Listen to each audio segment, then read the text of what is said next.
that we are just live at the beginning. That does happen. It usually happens when we do this. Right now, whoever's watching is going, why is he talking about being live? Okay, are we live? I don't know. We could Now do a Jeff's little gone. dance. My Facebook watch says we are We live. are live. Hey, everyone. Star Trek 4, A Voyage Home is over and has been since 1986, but we are just getting started here on Live Long and Podcast. I'm Dave Mader, coming at you with Star Trek TV and movie reviews.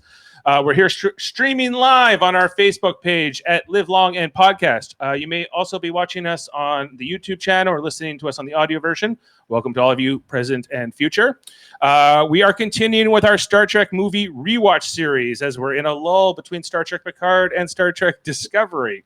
Oh, and what a roller coaster this has been. I would say this was a high this week. This movie first hit the big screen back in 1986, so we're going to talk about that. I'm joined by a fabulous panel today. Oh, what a panel do we have. First and foremost, I'm joined today by my lovely wife, Jane Mader. Say hello, Jane. Hello. Of course, here in the top right-hand corner of your screen, the ever-salty Jody Simpson. How you doing, Ever salty? salty. Yes. I am. In the Maybe not for this movie. right-hand corner of your screen, we are joined by the ever-incredulous Kevin Millard and his lovely bride, Pisces Power Queen herself, Ashley Millard. Say hello. Pisces Power Queen. I did too. It's Ashley. Hello. I didn't get that, and I'm Pisces. Yeah, well, you're the salty Pisces. You know, we're fish. Pisces of the I'm sea. freshwater. Saltwater fish. Yeah, you're salt cod. You're salt cod. There's a lot of jokes there that I'm not going to bother taking. Okay. Why am I so blurry? Of course, we have here in the bottom right-hand corner a duo. First, on the left, joining us once again, he's my younger brother, Jeff Mader, podcast partner in crime. And joining us also for the first time ever on a live broadcast and podcast is our mother, Beth Mader. Hello, Mom. Hello. The best Mater. Best Mader. You know, Jody, am I gonna have to adopt you? As my new I thought you already did. Oh, okay. I was going to come over for supper when this is all over. She'll have something ready for you, Jody. Excellent. I just don't know what your favorite supper is. I know what the other three suppers. It doesn't matter as long as I'm with you, Beth. Oh. Whoa. All right. He's looking nervous. Yeah. I don't know. Okay. I was told to be nice to Beth. I'm being nice to Beth. I said don't trash on the movie too hard. Okay. Well, I'm always nice to Beth. Right. Anyway. Which I think maybe skews this whole podcast from here on in, but let's see. It might.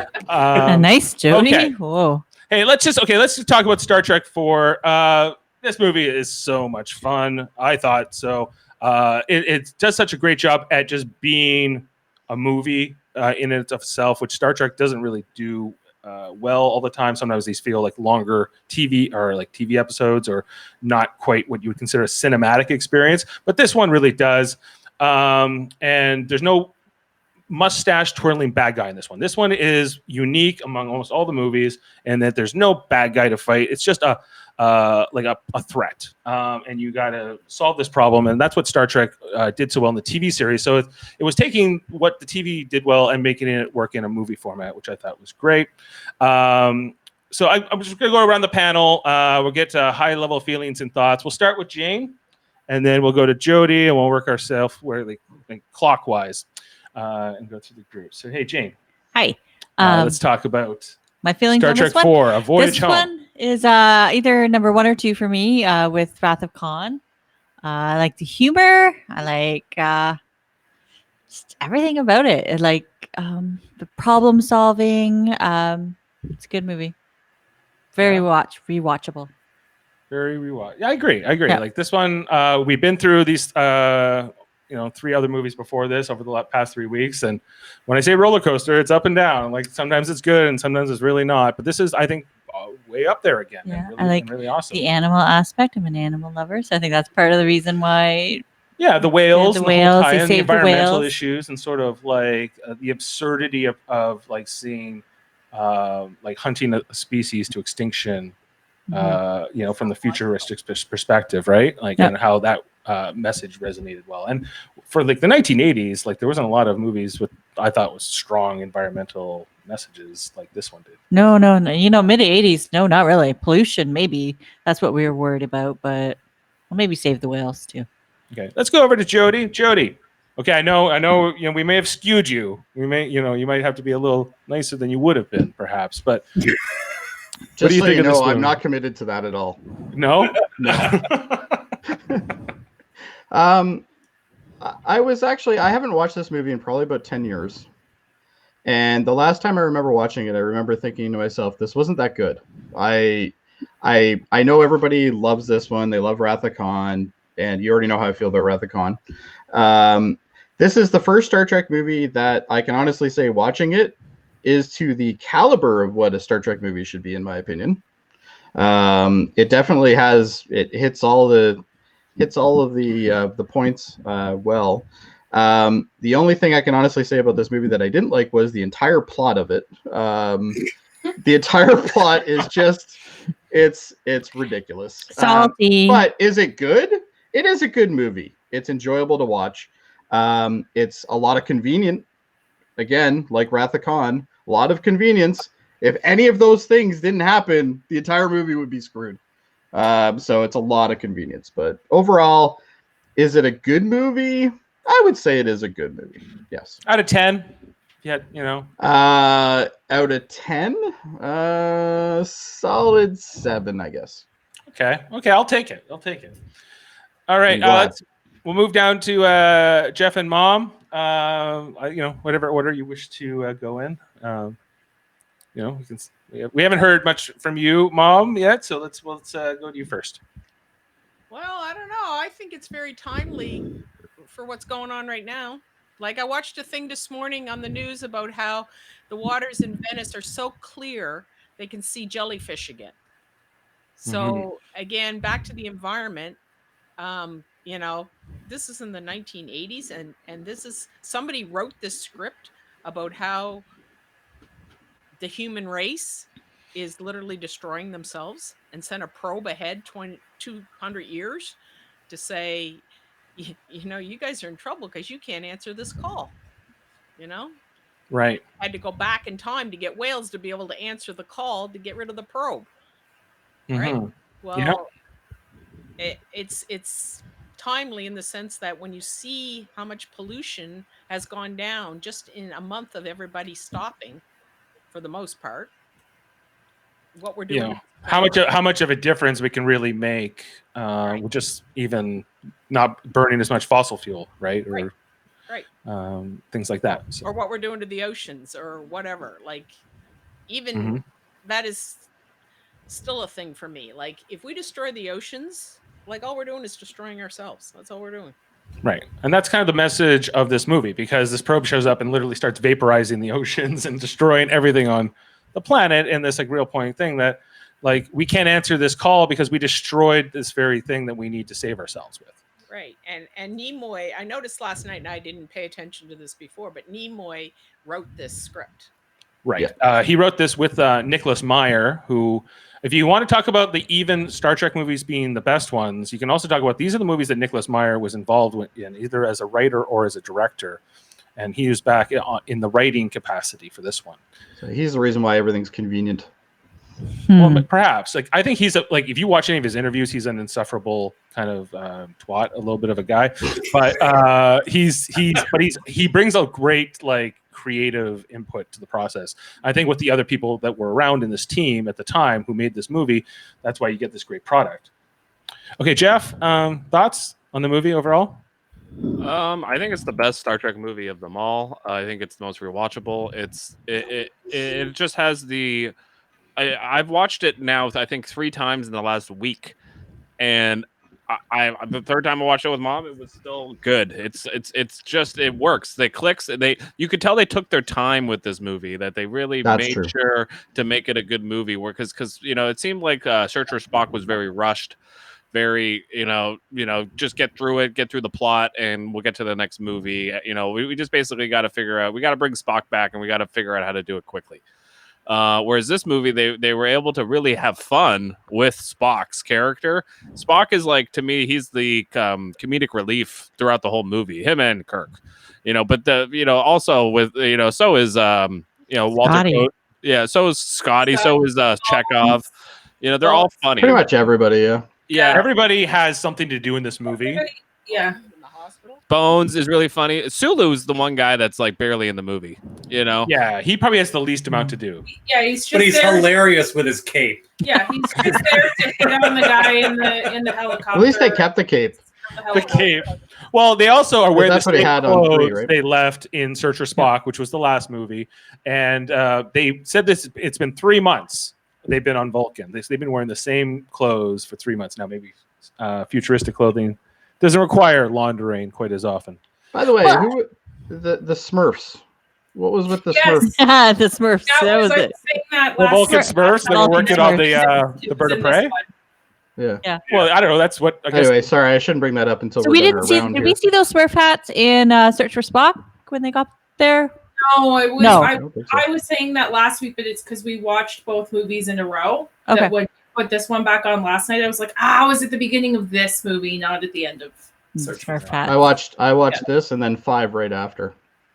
Why did you Ooh. watch 5? No. Why a would bad you do taste that? in your mouth. Because I have to do it for next week. No. Oh, no. yeah, but you can wait till next week. Yeah.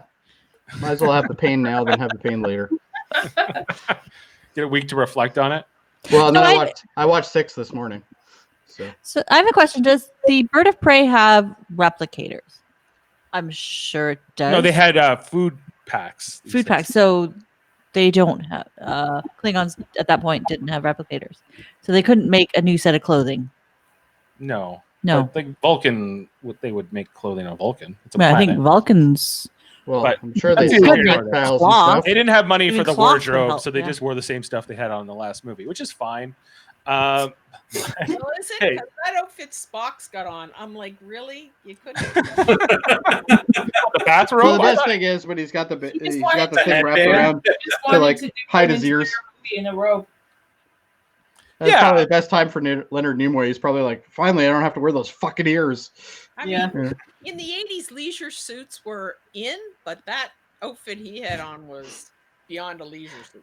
Well, I think that was part of the gag though, because when they're walking around downtown, what was it, downtown San Francisco? San Francisco. They're walking around downtown San Francisco, and you're like, really? Like, like even the outfits they have on, they don't fall in play at all. Like they're completely out of character.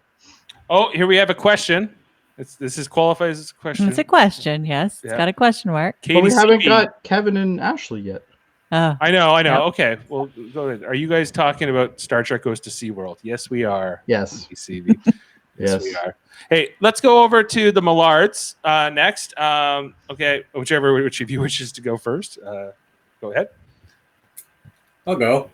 This is my favorite of the Star Trek movies. It's also everything about this movie is just the stupidest thing ever. Everything. And the plot is stupid. Everything is stupid, but it works. I don't know why. Like, first of all, if you have a whale and you're going to transport it into the ship, you probably shouldn't enclose it in water. It's a mammal. It'll drown. there was probably an air pocket at the top. There's a no, little air pocket.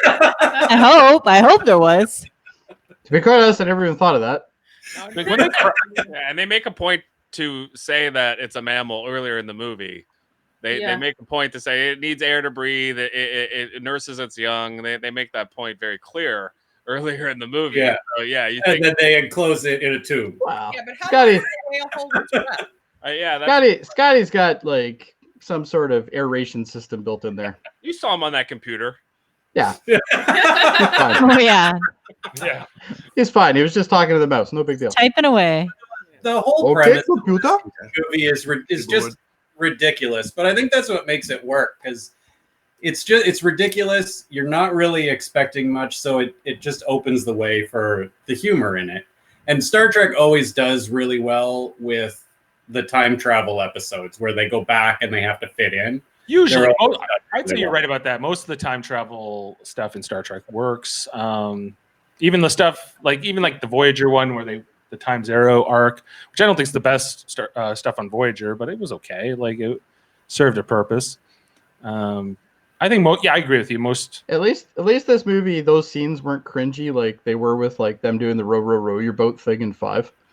Like, Oh yeah, that's coming. Yeah. oh, you're sitting there and you're just like but the whole thing with like We should the do that whole next premise week. of having to convince her of anything. Why do they have they to can talk just- to her at all? They can this just- movie is all about I think convenience. Kirk That's was just all it trying is. to sleep with her. That's it. That's Kirk the is only- standing on the side of he's standing on the side of the street, and he wouldn't know where the fuck these whales are unless that bus went by with the ad.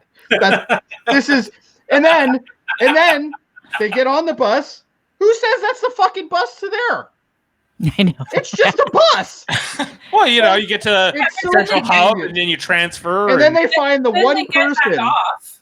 Yeah, Yeah, they they find the didn't have one exact change. person who knows everything about these whales, who does not give a fuck about anybody on planet Earth. Yeah. Nobody. Mhm. No family, She no literally- friends. Yeah, literally. Like, First of all, the associate director of SeaWorld would not be doing the tour. no. That's what I thought exactly. too. Yep. Perfect example. Oh, it's just Not and then, SeaWorld. It's the Cetacean Institute. and then you got Sulu, and I love the whole Sulu thing. Sorry, you got me started. I have to go now. They find Enterprise, obviously the big aircraft carrier, which is nuclear powered or nuclear or whatever the way he says Yeah. it. Vessel. He says it like this. Nuclear vessels. Vessels, yeah. So they go there, they get all the way in, which I'm pretty surprised that being a U.S. aircraft carrier, you could just fucking walk into where the core is. And then on top of that, I when they thought start they- looking for them, They beamed in. They beamed into that. they beamed did in. beam Yeah. in. That's true. Yes, Yeah. that's true. But there's a scene where he's running away when they've kind of clued in that people are there. He's running away. He runs right by a ship hand. And the ship Yeah. hand's like, oh, look, some foreign guy's fucking running around. I'm not going to do anything. Like, Runs through like the big open where there's all those people doing the push-ups and yeah. there's And not a there's single person. They just start alarm bells dropping. going- yeah, there's alarm bells going off and stuff, and they're still doing their push-ups. And they're like, Oh, yeah. cool. And the ones that So aren't doing the push-ups are literally falling to the ground going because the guys are yelling Yeah. at them, drop to the ground, right? Because they're going to fire on them. So they're like, drop to the ground. Half of them drop. The other half are just like, oh, look at that. That's interesting. Can we talk? You know, it's like, The one Anyway. thing, sorry, just to interrupt, but the one thing that never gets talked about in this movie, and even I've watched it multiple times, and I always forget, what is the threat in this movie? And it's a big metal, like, metal Probe. tube. probe thing. It looks like a big Yeah. pipe, That's a big metal pipe. Yeah. disturbing her. Right, with a With a little ball that's hanging out the bottom. Right, It's we're got like a watching little right now. like ball and a shaft. It was going, Funny enough. It's a big giant space cock. I got the sound here. Yeah, I always forget that this is what Sorry, Beth. it looks like. You know? You're a grown lady. You've heard it. But that's basically what it is. It's got a hanging set of balls, or one ball, One ball. and it's got a big ass shaft. That's all it is. It's a big space cock. What are you saying? Come on. I guarantee you that Shatner, when he saw that, the first thing he said was, "All right." Okay. Like, that's Nimoy literally what directed Shatner- this movie, so he approved that. The big cock. that- I don't know if he approved it, but it's in there. What makes this movie But what work really is makes this comedy. movie though is Period. the dialogue. Yes, this is a very well written movie. Ashley, I want to hear from you because we haven't heard overall your take on this. It's my favorite one. What's your favorite one? Everyone's pretty much hit on the points of why it's my favorite one. Mostly for me, it is It's the entertaining.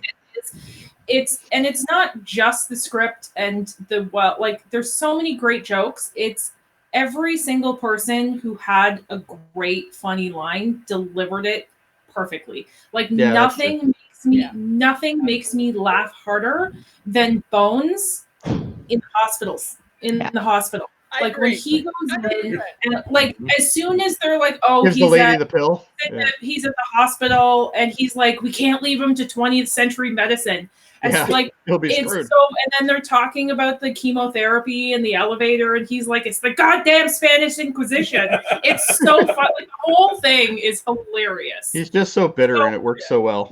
Yeah. Yeah, it's the way everyone delivers the lines. The Maybe Scotty listen. at the plastic factory with a hello computer. Like the whole thing is just it's hilarious. Like the scene when he gives her the pill, and then they even follow up.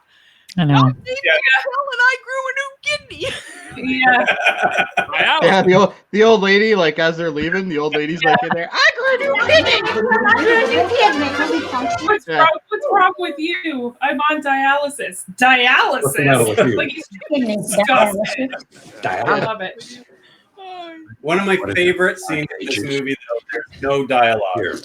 And the 4 or 5 guys holding up the one window. You can't hear anything you're saying because Dave, stop playing clips when we're talking. Yeah, like stick your soundboard up your ass. Anyway, go ahead. My favorite, well, now I don't remember. Oh, yeah, my favorite scene is it doesn't even have any dialogue. It's with the 4 or 5 guys holding up the window in the one window in the bank of like 6 windows with that stick. It's When the probe Suction cup. Yeah, the suction cup thing. Oh, yeah, and they're trying to brace the it. window next to them blows out and they're all falling down and like surprised that it happened.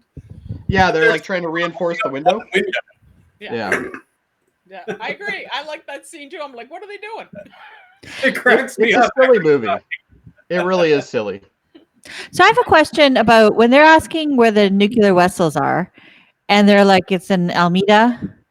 Yeah. Didn't they all go to Starfleet in San Francisco? And is that They would know Doesn't where that Alameda is. Alameda? Yeah, they would know Okay. Alameda. Well, unless it's Unless not it named doesn't that exist. anymore. So, Is that a city or like what is that? A neighborhood of San Francisco? Does anyone? Or Alameda is a town. It's a it's town. a town. So Yeah. Part of the Bay Yeah. Area. in the Bay Area. So yeah, okay. So That's actually, the only.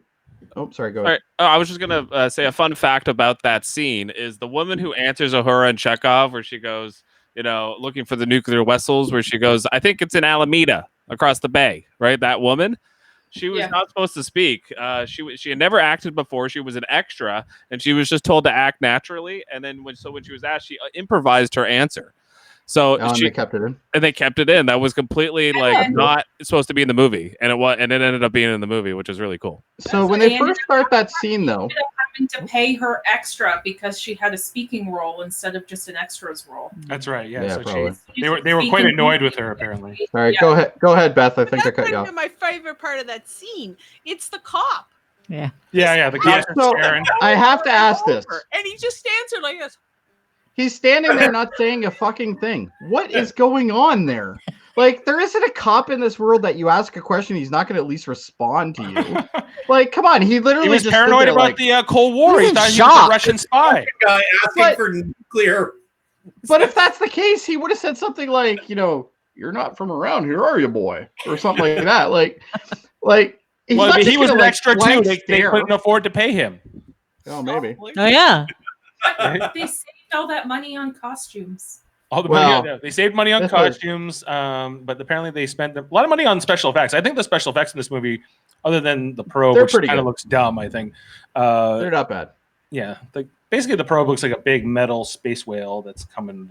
They did well with the cloaking of the ship and stuff, though. The ship itself, we saw it in the first era in Star Trek 3, right? Like that's the first time we see it, and then I guess they crash it into the San Francisco Bay, so I guess it was toast after this. But they bring other versions of this ship back many times over. And apparently, like Leonard Nimoy designed this ship, right? Jeff, you were saying last week, he wanted to look like a bird and wanted to look like it was coming in an attack. I got it here, like my model here in the background, and it's like wings go up and down, and it's like the HMS Bounty they call it, right? Because it's like this mutineer ship.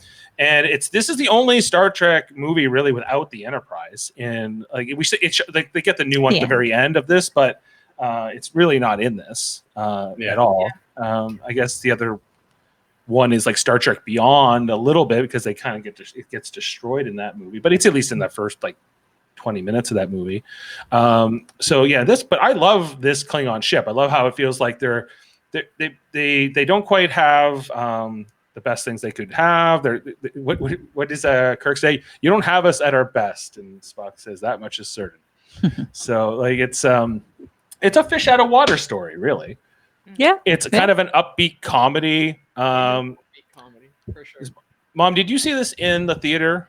When it, Well, I don't remember exactly because you got to remember in '86 was the beginning of renting DVDs, and you mean I- VHSs? VHS. or VHS, I'm sorry. VHS. And I did have a 1 and a 3-year-old, and I didn't get out too much, so I probably watched it at like rental, like after it was in the theater. I don't It's your remember fault. if I saw it in the theater. Right. But like This is mhm. the first one I saw in the theater. first one you saw, I didn't see the first one I saw in the theater was 6. And then all Yeah, I didn't see. Did I see this? No, I don't think I did. I definitely saw 6 in the theater. I didn't see 5. I don't remember. Don't remember. Who knows? Probably. Yeah, for I sure. certainly in those didn't. days, I was too boring young to to watch. I TV. I feel better about this movie than I did going into it because the last time I watched was like 10 years ago, and I don't remember it being that great. Mhm. And I will say it's a very good movie to watch. It's fun, which is kind of what Star Trek should be. Not all the time, but it should be in some scenarios. Is it the best Star Trek movie at all the original series ones? No, 100% no. You think it's But it's Undiscovered up there. Country? Undiscovered Country clearly wins this. Well, like that's And my we'll favorite explain one. that in a couple months. I still couple think that weeks. 6 is better than this. I still prefer it as a movie. 6 is a better Star Trek movie, but this is a fun movie to watch though. But It's a lot more fun than 6, I think, to watch. I'd watch it again right now. Yeah, it's a good movie. Does 6 have a good morality kind of spin to it? Yeah, There like was a this lot one- of that, Lessons but in life. Yeah, as much as this one. it's a lighter feel, even though it's like this end of the world doomsday scenario. But it's also kind of like once they well, get the only thing that's at stake in Star Trek 6 is whether they are nice to Klingons or not. That's really all it is. Like the Klingons are dying in 6. So Well, I think what also helps Back 6 in. works. We'll talk about 6 when we get to 6. But Yeah, of like, course. Right? like, this is the year. This is the last movie to come out before the Next Generation debuted. well, if you watch this movie, you see a lot of things that Next Gen clearly took, including the theme.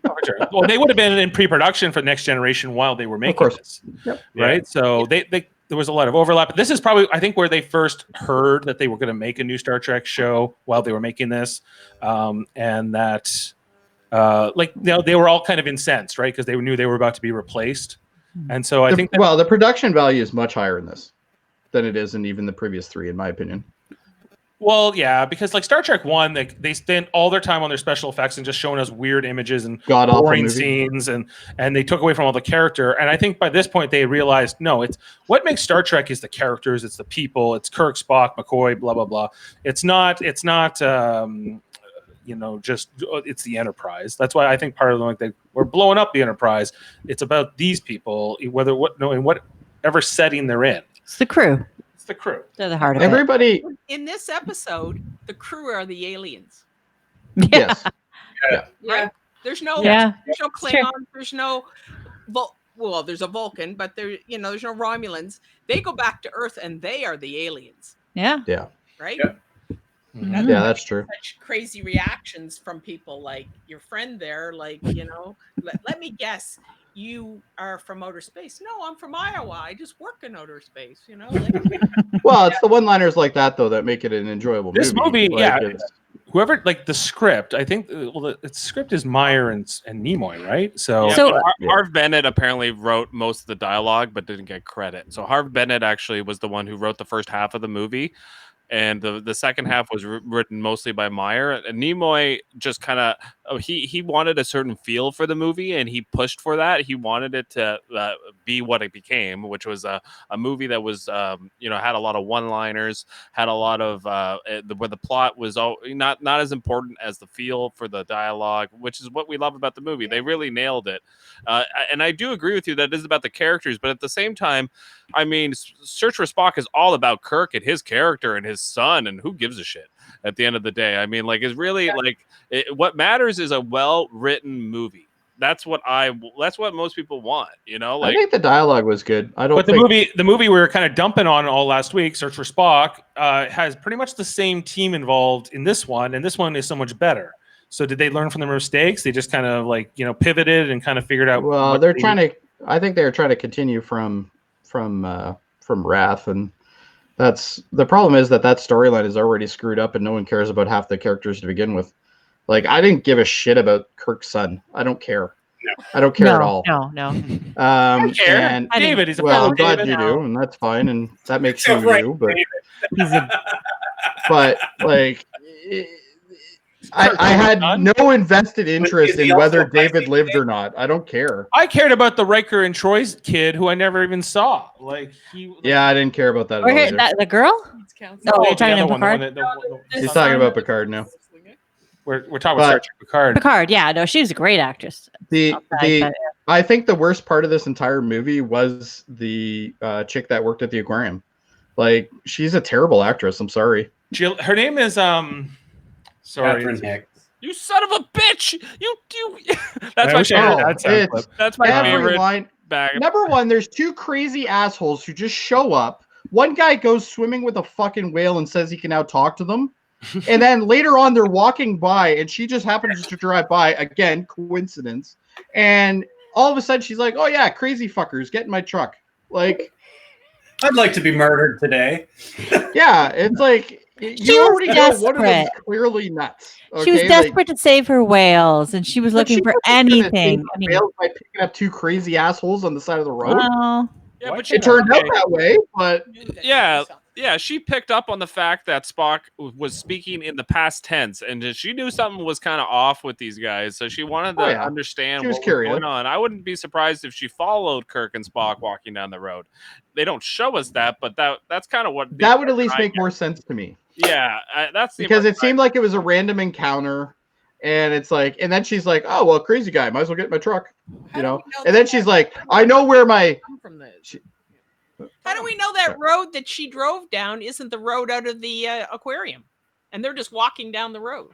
How do we know? Well, this is also true. That's possible. They were coming from Sausalito. Again, wasn't established at I'm all. not an expert on the geography of the Bay Area. I have some familiarity with it. No, I'm not either. It doesn't really So- matter. I think it's just like I think that the scenery and the shots in this movie are really well planned out and like stuff like that with the Oh, bridge. it's a fairly well shot movie in my opinion. I think it looks really I good. gotta ask though, why if you're trying to hide, do you land your ship in Golden Gate Park? I don't know much about Golden Gate Park, but there are people there, right? I just don't think Kirk knows where else to None- go. none during I this just think movie. he's like, I know that place because I'm just surprised how many times she could drive on the grass. Like, Yes, we said the same thing. Like, she's just driving on the grass. right. San Francisco feels like a small town in this movie a little bit. Yeah. yeah, it's almost kinda- like Main Street The USA garbage kind of men thing. are working at midnight. What garbage men work at midnight? ones who have fights with their wives a lot. Another Or thing toast that's a little ovens and whatever. And on top of that, they have this big ass ship parked in the middle of Golden Gate Park. You're telling me not a single kid with a fucking kite decided he was going to run by and run right into the side of that fucking thing Maybe. and hurt himself? Well, Like, you come know. on. Yeah, if you got a nitpick, you know. They were there for like 48 hours. Or no one would look at the low-flying helicopter carrying the big sheets of plexiglass, Yeah. and then see that it disappears. Not only that, but later on, that Huey is holding like a steel container, like a massive steel container Good pilot, you know. with supposedly the whales in it. Okay. I'm pretty sure they weigh a lot. I have a question. I don't think that they could Oh, they carry used that to with that transport to get the helicopter. whales in there. I have a question. That's true, yeah. After they go around the sun, I was just watching it because we have the movie playing up here. That drives me mental After they too. go over around the sun, there's this shot of like a human figure that falls into like this water, and Yeah. then what is going on there? Yeah, Some that's kind of weird. It's symbol- supposed to be like, I think it's supposed to be like, It's the Shatner weirdest daydreaming or something. artsiest part of the movie. It doesn't. It feels like it's out of place. I always dislike that part. Even when, Oh. after they finish the. I like when they're going into the time warp, but then once they go around the sun and you got all those 3D Those images of heads. their heads What coming with in the and out. heads? I just think that they were like they showed Leonard Nimoy something weird at ILM where they go, we can make your faces out of like this thing. He's like, I don't know. Yeah, that's they're- cool. Don't you think that's So- hallucinating? They're hallucinating. I think they're hallucinating. Yeah, I think I'm they're with kind of Beth seeing on the that one. future too, because later on, like you hear McCoy says in this like dream sequence, like, "My God, Jim, where are we?" And he says that after they get back from the You past. hear all of they're time traveling. All of those quotes are in the movie. They are. Yeah. forward. Everything they say during that sequence. So maybe it's like they're kind of transferring from current to back. I and they're did not hearing pick some up of on that. Some of the time travel, yeah. I think it's kind of Why is it so easy to time travel? Because in the original series, they especially set up in a ship you have no idea how to run. Because in the original series, they had to finish it up in 40 minutes, and there was an episode where they were stuck in the past, and Spock's like, I don't know, I'll just figure it out. We'll just do this thing around the sun. We'll be home. Out there all the fucking time. And boom, they invented that, and then that was a thing they could always do from there on. And never really again. Bird of Prey probably isn't designed for that type of heat tolerances. What's the movie where Superman goes around the sun or goes around first one? First movie. First one. And that came out in 1979, did it not? The first Superman. So that had been a thing in the time to explain. Wow, that's why I don't like DC movies either. But well, didn't he like turn the Earth's rotation? Yeah. Okay. Yeah, well, that's how they time travel in that one. They just spin it back the other way. The Earth it's like a record. Jody, what's your horoscope? Pisces. Because you're just like my husband. He wants an explanation for everything in a movie, and I'm going, it's a movie. But if you're watching a movie that's very scientific, okay, which is supposed to be Star Trek. Star Trek is very scientific, at least to me anyway. Yeah. I just expect something. They don't have to explain everything. But we'll just slingshot around the sun. Well, if it was that fucking easy, why aren't they doing it all the time? Yeah. Agreed. And on top of that, they're using a ship that they're not used to. So that's like me showing up with a Ferrari, Beth, and saying, I want you to hit 240 on the 407. You'll be like, well, I know how to do that, but I don't think I can handle the car very well, because you're not used to it, right? Well, they're not used to this ship, and yet they can get around the sun and time travel. It's amazing. Yeah, really, it all kind of falls into place for them. But that's kind of well, they had the ship for at least 3 months. Maybe they were flying around Vulcan. I'd like to know what they were still repairing it. Oh, I don't know why they didn't get arrested on Vulcan in those 3 months. But they're the best pilots in Starfleet, so they can do anything. It's not like they were on Vulcan. It's amazing how many ships they break being the best pilots in Starfleet. Vulcan's a part of the Federation. If they're actually like fugitives from the law. Why wasn't there an extradition? Was it really Starfleet or the Federation? What? Yeah. We established from that episode we watched yesterday with for Ted. We established that there's they have treaties with all of the federated planets, extradition treaties. Okay, I have a question that I asked, and then I got pulled off to do something else with one of these other podcasts. So Uhura, she locks that guy in the closet. This leads up to this, right? Right. And then next time you see her, she's on Vulcan. Okay. Right. In Star Trek 3, yeah. Closet. Well, I guess the cleaners found him the next day or something, and at least that's something we can be thankful in this movie, though. At least Uhura actually has something to do. Yeah, she isn't just sitting around and then all of a sudden showing up at the end of the movie. Yeah. Uhura does more than Sulu. Okay. Do you guys want to talk about the movie in order? Would you want to go through sort of the scenes? Whatever you want, Dave. Follow your heart. You're the host.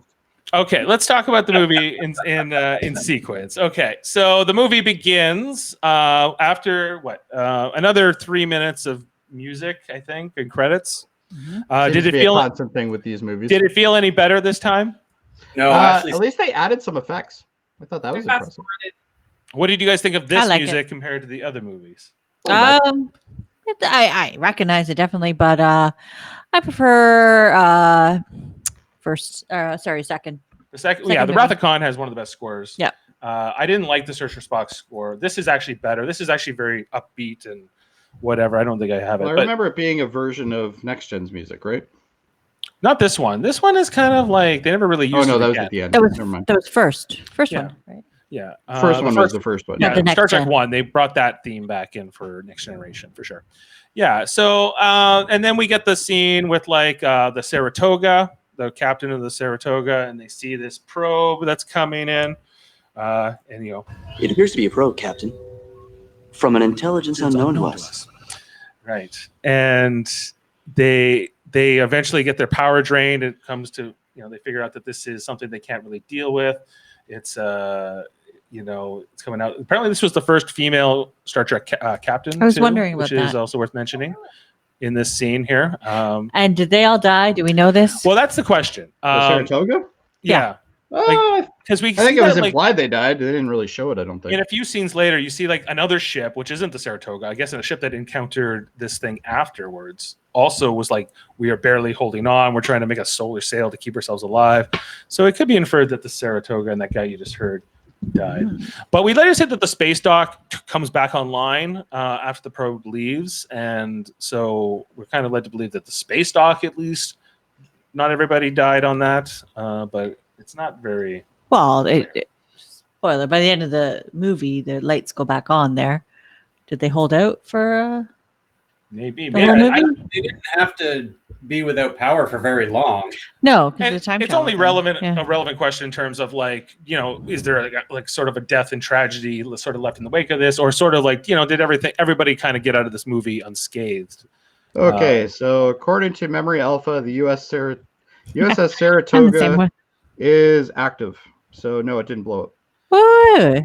So just a fun fact: no. because they had the captain of the USS Saratoga and she was a female, this actually led the way to for Paramount to start a new TV show, which ended up becoming TNG. But originally, they had offered this original cast a new show.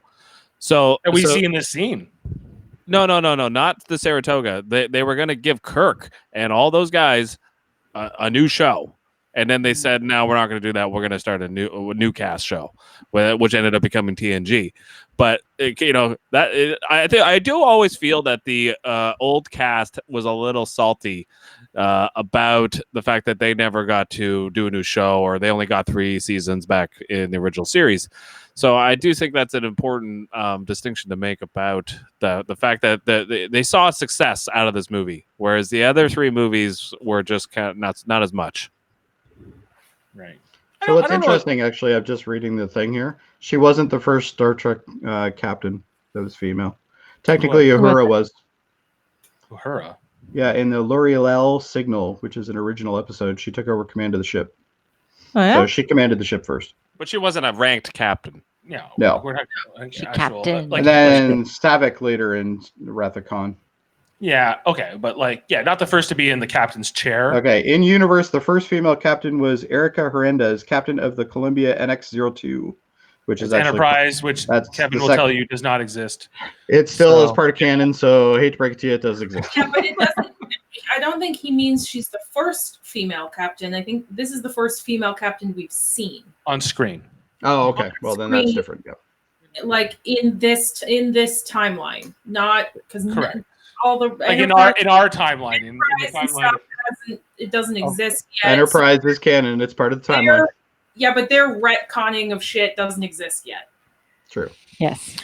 Right. Okay, isn't the beauty of time travel that you can go back in time to whatever moment you want to go back in time to? Yes. And isn't that whole scene where Bones and Spock are? He goes, well, I've got all these variables. He goes, well, give it your best guess. So where he took them back after they got the whales might have been just as the Saratoga was in trouble. Like, none of that's explained. I'm not saying it's explained, but you can go back in time wherever you want to go back in time to. Well, they did go back in time because you see scenes from the beginning of when they go back to the future. Ooh, that's a different movie. But when they go, then you see scenes that you saw in the beginning of the movie. So they've gone back to basically where they left from. Right. Pretty close. Yeah.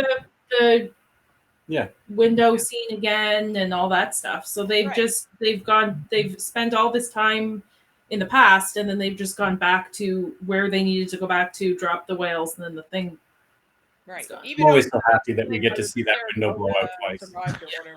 Sure. The window they're trying to save with the suction cups. Yeah. Just after that whole introduction of the probe, we get the whole scene. Kind of we see the Enterprise countdown being destroyed. We see the kind of a recap of Star Trek 3: Search for Spock. There's kind of like a little bit of like every one of these movies does a high-level recap. overview. Yeah, because they're kind of connecting it like that. What happened in the last movie sort of matters here, and that not only is Kirk in trouble for stealing the Enterprise and getting destroyed and everything like that, but he's also very much hated by the Klingons, and that they are very upset with it. They call him James T. Kirk, renegade and terrorist. And We demand the extradition of Kirk. We demand justice. Are they wrong? He is a renegade, and technically he is a terrorist. This performance from this Klingon is amazing. This whole scene. he's great. This actor is amazing in this. Who's the actor? Do we know? His name John Shuck, I think is his name. I don't really know him from anything other than this, but he's great. It kind of really sets up how kind of much in trouble, I guess, Kirk and his crewmates But he are. wasn't very Klingon. Like he was like, they're gonna destroy our race. Like it wasn't very Okay, what so do we Jody, say Klingon Jody, like of him. Jody, he does Yes. have a little beef with the Klingons. They killed his son. Just They a killed little- his Sunny Noon for They like killed my 2 brother. hours. Killing on back. Kill his son. Whatever. He wasn't that attached. Yeah, and they say, "Do you deny killing Kirk's son? Do you deny this?" We deny nothing. They're pissed, the Klingons, and this is like, and the kind of the threat here doesn't really pay off in this movie so much, other than you realize that Kirk is in trouble, but that this kind of sets up Undiscovered Country in some ways, because Yes. the final words here are, Remember this well. There shall be no peace as long as Kirk lives. right, Sure. and the whole, and that's what kind of sets up Undiscovered Country so well, because only Nixon can go to China trope, right? Like only the person who has the most beef with the enemy can actually bridge that gap and bring us into an era of peace, I guess, so to speak. So we also get Mark Leonard in the scene as Sarek. He's back. He gets a lot more to do, I think, in this movie than he did in Star Trek 3, and brings it really well. I think that the scene we'll get to that at the end between Sarek and Spock, I think works really well. That they had more connection in this movie than they did in the. But it's amazing how much crap Maybe that that's- Kirk can do. Then he gets demoted from admiral down to captain, which is exactly what he wants anyway, because he wants to go back out. Right. And they give him a ship. But he's Yeah, the that- hero. That's his Give him- that's his punishment for everything he does. His punishment is you get to go do the job you wanted to do anyway. Oh, well, fan-fucking-tastic. Well, they weren't really punishing him. That's the thing. Right. But don't you think he was meant to be the hero? I mean, maybe not for you, but if you don't make him the hero at the end of this movie, people are not happy. The only hero in this movie is the bloody whales. Like, let's be honest. They're the ones that stopped the big giant cock from killing everything. So that's what I was wondering. What do you think that conversation was? What were they talking about? Which? What did the whale say back to the probe? Oh, I don't care. They're whales. Go home. Go. We're Yeah. fine. Go home. It was Cool. probably they were supposed to be checking in. It was probably like they were supposed to be like, hey guys, how's Earth? And when they didn't get a response, they're like, well, they're not there anymore. We'll fucking kill it.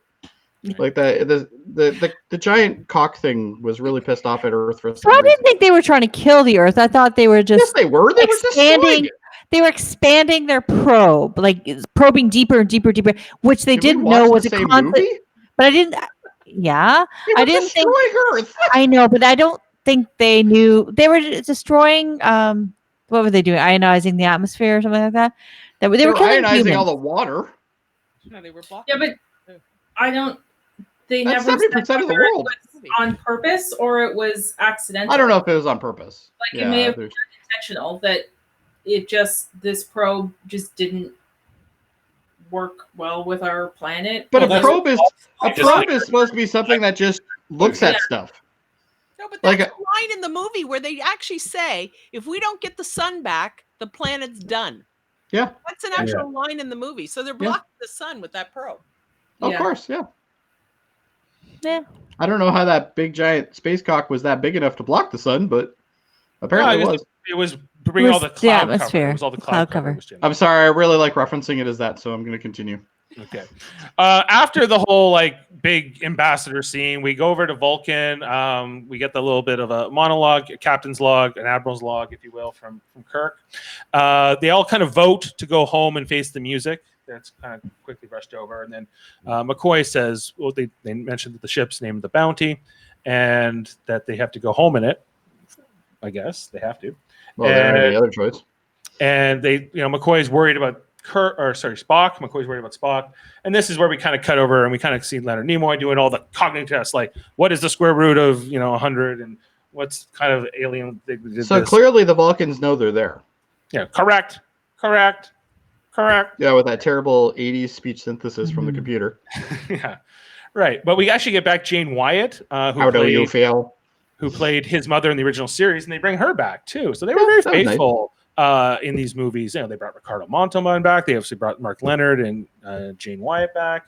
It was kind of nice to that they this is 20 years later after those episodes, so that they unlike Star Trek Picard, which kind of recasts everybody that they bring back, whether it be Icheb or But they don't take Savick whoever. with them, even though she was part of the crew. Yeah, they kind of leave Savick on Vulcan. That was the best decision they ever made. She has to have Spock's baby, guys. I mean, she's a little busy. Yeah, true. She wasn't showing after 3 months.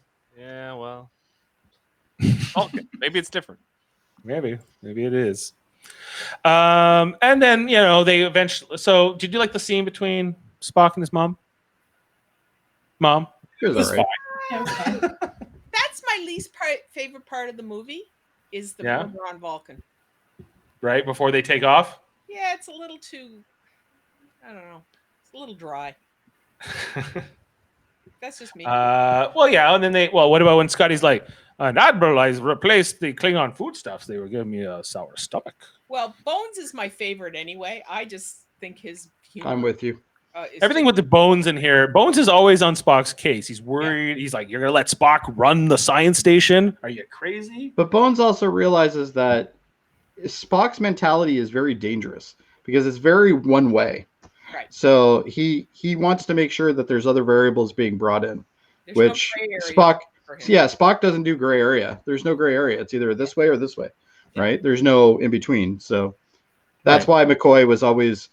I always felt that McCoy was actually an addition to Spock. He was almost like an extension of him because he had to be kind of the guy who really saw what reality was. You got Kirk sitting there going, I'll put my dick in anything. And then you got Spock who's like, we're going this way. And this is only the logical choice. And then you have McCoy who's like, you guys are all fucked. Like, what are we doing? So that's what made Spock amazing. McCoy. Yeah. McCoy. Yeah.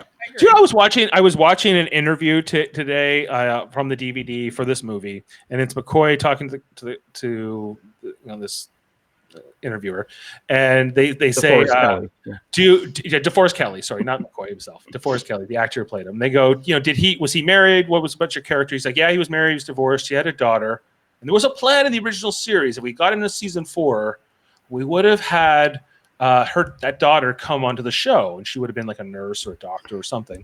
I've heard that, yeah. The story was going to be that Kirk was going to try to, get with McCoy's daughter, and McCoy was going to be pissed about it. And I'm kind of glad that never happened. I kind of want to see that because I would love to see McCoy kick the shit out of him.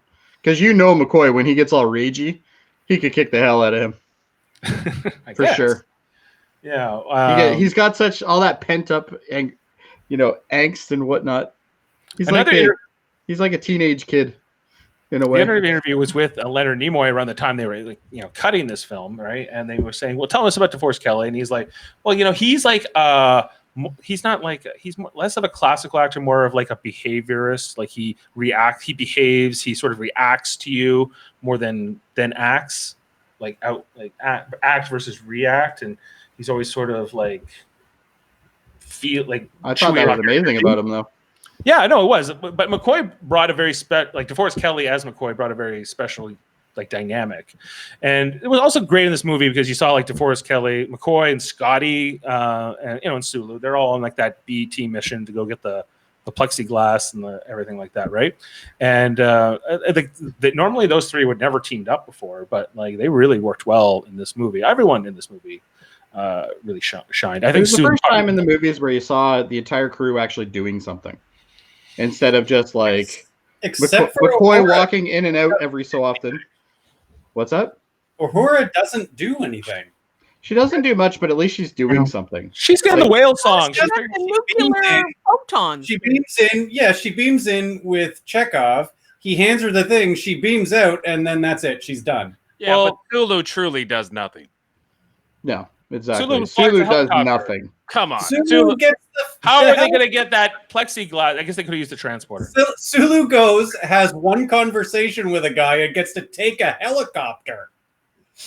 Yeah, he talks to this helicopter true. pilot. That's true. That's later. Yeah, but yeah. This is Huey 1982, When the right? guy asks him if he flies, I always want him to just turn and go, "You see my cape, right?" Like, Yeah. yeah, I fly. That would have been amazing. But why Oh do you guys? my. Why do you love every single character? Because they're all different. That's true. Everybody brings something different to this cast. That's right? what a Star Trek crew really should have. Like there should be I don't like. really hate anybody on this crew. I think No. that's all. What And I largely can't say that about the missing- other series. That's what's largely missing from Discovery, even though it's on a ship and everything. Like there's not. You don't feel like there's all those like technical jobs are sort of covered off because the crew is more. It's even more character driven than this stuff is, and it's what their jobs are and what sort of the science is behind it. Discovery is It's nothing. painful to watch. Right, and I've Enterprise. tried I think, rewatching it and I'm still not having a good time. Picard's also guilty of that, and like I think, like we've been rewatching these movies, we've been figuring out what kind of made Star Trek, and what sort of how have This they movie is a clear example of what made the original series, yeah, for sure. right. This is the one that really represents the fun of the original series. 6 represents how it could be serious and still be fun. But that was back to my point about the hero at the end. If they don't make them the heroes at the end, that movie, people are not happy. But that's what I like about 6, and we'll get to that another day. But 6, that's what I like about it, because 6, pretty much the entire movie is 6. The entire crew are outlaws and they're assholes, and that's the way everybody's looking at them as, right? So they're trying to figure out why they're assholes, essentially. Well, said. because right now they think they fired on the ship, right? Well, it turns out they didn't, but anyway, we're not going to get into that because that's another discussion. That is part of Kirk's character, though. Even in the reboot movies, Kirk is always like this cavalier guy who always goes off. Arrogant, yeah. He always goes off of like the Prime Directive, or he'll do whatever it takes to do what he thinks is right, even though it might be against the rules or the laws. Like we saw in a piece of the action, he thought the right thing to do, and on Was it, set up a 40%. well, he's For the he's Federation. the traditional hero. He's very decisive, and he'll, for better or worse, Picard is not like that. Picard is more to the book. Do and more contemplative, and gets input from people more. Now, I'd say Kirk mostly looks to Spock a lot to kind of tell him what to do, but You should be looking at McCoy. and McCoy knows what's going on. Yeah, It's like, you guys are all stupid. Right. McCoy doesn't even know where he's supposed to be. I He's know. always on the bridge. That's the chaos. It's amazing. yeah. He's never at his post. He's always just kind of loitering on the bridge. Well, in that first Star Trek movie, he literally walked on and off like 10 times. Right. Yeah. Just He's as the we're going, fastest traveling character in Star Trek. as we're going through the scenes of the movie, they're kind of it's after they leave Vulcan. They're kind of flipping back and forth, showing us that the probe is destroying everything's shutting down, that they're going to lose the sun. The bounty, I guess, is coming in, the Klingon ship. They're kind of realizing something's awry. They get the distress call. So I'm kind of brushing over all these things because I don't think that they have a lot of weight, other than they kind of set up the stakes and really, like, do you feel like this probe is going to destroy the planet or not? I think, we all go, okay, yeah. And on a dime, they kind of figure out that what these probe sounds are, that they are a whale song. And this is the aha moment. They have all these recordings and they have all these universal translators and all this shit, and you're telling me they can't figure this out without having to go back in time. Like, come on, they got everything. They got fucking Spock, who's figured out that, it's because you're not underwater. What would it sound like if you're underwater? It's like, it's whale sounds. What's kind of amazing about this is that Spock and the crew of this ship are able to figure out what no scientist on Earth can figure out. Like they have billions of people on Earth, potentially millions of scientists, and it's Spock and Uhura. Spock's like, play it back like I'm under the ocean. Right. He's like, now there it is. I guess they're the smartest people in all of Starfleet and all of Earth. Well, I thought is a that, but convenient then movie again. Spock pointed out that they said that the probe was directed at the ocean, so that's where Spock made that. He took that leap. clue and then because when he it's first the started Earth. talking, like, what? But then at the end he said, There's 70% water on this damn planet. Of course it's pointing at the ocean. It's Well, pointing at one of them anyway. Yeah. Yeah. But yeah, it was a little convenient. But that he's, as the half Vulcan of, he's the one able to make that leap that, well, you're assuming it's meant for humans and it's not. Yeah. It could not. I really want to hear what Beth's saying. I really think you are one of my sons because you are so much like my husband. He has to have an exact explanation for everything. I don't need an exact explanation, but like, come on, these are way too convenient. Everything about this damn movie is convenient. I'm not saying it's bad. It's enjoyable. I would watch it again right now, but it's not. Oh, it's What movie is not convenient though, Jody? Name me a movie that is completely, makes sense Documentary. and is completely like, that you can't find any flaw in. Oh, well, there's going to be flaws in every movie. Don't get me wrong. Right. I'm not saying that there isn't going to be, but there's just so much convenience. It's just like Wrath of Khan. I said it during the Wrath of Khan review. Oh, well, how convenient that he happened to land on the wrong planet, which happened to have Khan in it.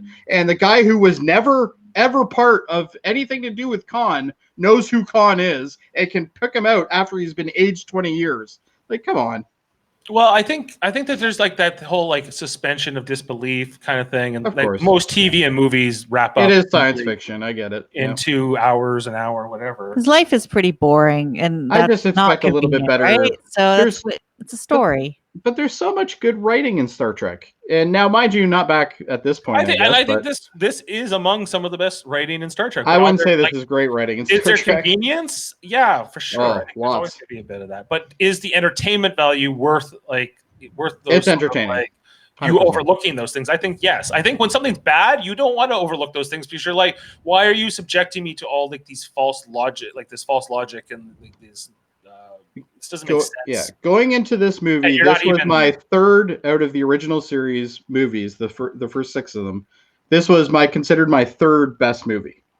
Okay, I'm now ranking it at second because it is definitely better than Wrath of Khan, in my opinion. I think it's whatever you like. I could see, you having a preference for Wrath of Khan or vice versa. Well, I'm not shitting on anybody if they like it. It's not my point. They're different movies too. Like Everybody has the right to you're into that love day. what they want. Jane, what do you think? Oh, what? Smooth segue right there. I don't know. We've been talking about it. We've been What talking. aspect? Okay, let me ask you a question. When you have a good movie, okay, and you remember lines from those movies. Mhm. I do. Yeah. Like Shawshank Redemption, for sure. Get busy living or get busy Even dying. shitty movies, I remember some lines if they're Right. really good. So Yeah. in this movie, there's multiple lines that are like one-liners, like double dumb ass on you or whatever. Double dumbass on you. Oh, I got that. Yeah. Double dumbass on you. Yeah, see, I knew that one. That's one. Um, And that, like that. is it something that I reference a year from now? No. What's that? I That's said when this the isn't. movie really starts. When Is they go back in time, which we're basically at, right? So they kind of figure it out. When the taxi goes to hit Kirk, that's when the movie really starts. Yes. All the stuff before doesn't really matter that much. No, it takes up it's a good 20 something minutes of the movie. I guess the But biggest problem I have with this movie, honestly, is probably the woman. Jillian, Dr. Jillian, something or other. Yeah, every scene with her is just cringy. Are they supposed to be romantic? These two, Kirk and her. I think it's trying to be, but not. It's his side. It's on his end. Because at the end, she kind of like. I don't think she's into him. She gives him a kiss but on the he's cheek, into and her. she's like, "You're not really my type." So, We'll be friends. It was just a let's be friends thing at the end. Yeah, because I looked it up. They're 20 years apart, but that's neither here nor there. I just it just kind of feels like they're not quite right for each other, but they have sort of this chemistry that is not necessarily sexual. It's more like just like sort of like He's been stuck on Vulcan for 3 months. And the first woman he sees, he's going after. Oh, you can't tell me he wasn't chasing tail on Vulcan. Give me a You break. go after Vulcan This women? is Kirk. I thought it was Savick. What? Savick? It's on Savik's just a fling. for 3 Savik's months. not really romantic with him. Havoc is pregnant with Spock's baby. Well, maybe she's got a thing with Kirk on the side. We don't know. We don't know. It's possible. We don't know what was happening for 3 months. Did Wouldn't anyone matter else anyway. notice her white sweater? I know it's the thing. I don't think Yes. she. Yes, all right. Dave, I put it out to Dave. I don't know Yeah, if I he saw noticed it, that. but so maybe that's what made Kirk into her. What, that she was no longer a cadet? No. She was not wearing a bra. Oh, a bra. Oh, Yeah. Jillian. Yes, Yeah.